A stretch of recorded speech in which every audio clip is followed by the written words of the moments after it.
kindergarten. We're doing some more review today in math. Review is just when you go over and practice something you've already learned. So today we're going to be practicing counting sets of objects to 10.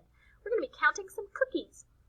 So we're going to do the first few together just to kind of give you an example, and then you're going to finish this page on your own, okay? So I want you to get this out of your packet and get your name on the top.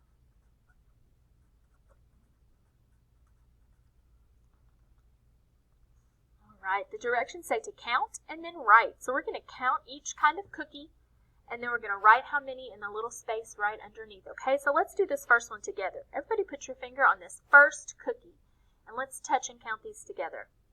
1, 2, 3, 4, 5, 6. So we're going to write a 6 right here. Remember, a 6 is a loop and then a hoop.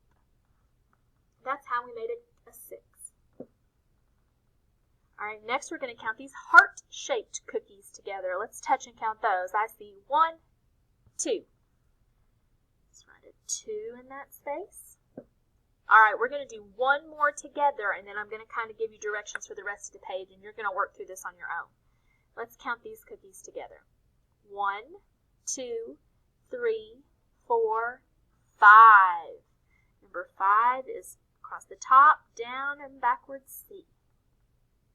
All right, you're going to keep going, and you're going to carefully count each set of cookies and write how many underneath. And then it has a challenge for you down here at the bottom. It wants you to draw 6 cookies in the cookie jar.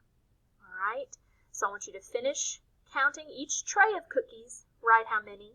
Then you're going to draw 6 cookies, any kind of cookies you want, in the cookie jar, and then you're going to color. All right, take your time. Make sure when you're counting, you touch each cookie as you say the next number.